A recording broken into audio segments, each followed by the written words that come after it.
Okay, let's talk about phase diagrams. So what is a phase diagram? Well, it's a graph.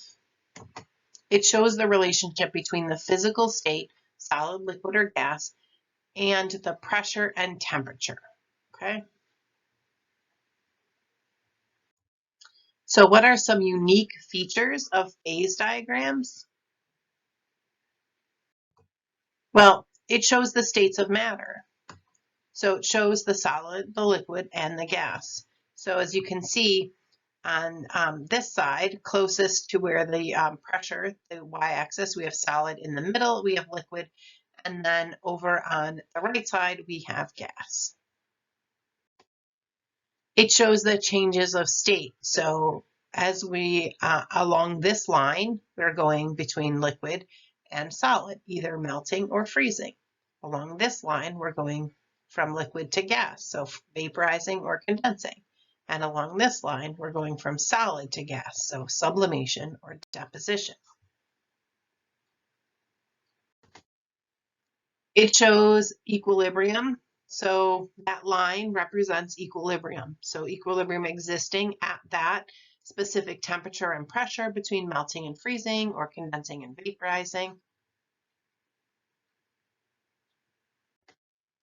There is a triple point, which is just kind of cool. There's a point where all three equilibrium lines meet, and that is a specific temperature and a specific pressure. And at that specific temperature and at that specific pressure, all three states of matter are in equilibrium. So we have solid, liquid, and gas in equilibrium at that specific pressure and specific temperature. So it's the only temperature and pressure where all three states of matter are in equilibrium. We also have the critical point. That's where the liquid and vapor phases are identical. Above this point, we call it a supercritical fluid. So you can see here's the critical point, same between liquid and gas, and then we have this supercritical fluid above it.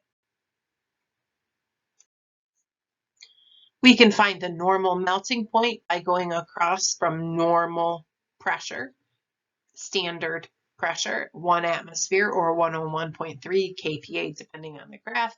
Go where it hits the line for the equilibrium line between solid and liquid and go down, and that will tell us the temperature. Same deal for normal boiling point. Okay, so you go from standard pressure, 1 atmosphere or 101.3 kPa, depending on the graph, go across until you get the equilibrium line between liquid and gas, and that will tell you the normal boiling point. So phase diagrams are unique for each pure substance. So this is water, the normal boiling point of 100, the normal freezing point of 0. But you can tell this substance right here, which is carbon dioxide, has a completely different freezing point and a completely different boiling point. Okay, so it is not water, completely different substance. So every substance has a unique phase diagram. And there you have it. That's a quick introduction to phase diagrams. I hope you learned something new today.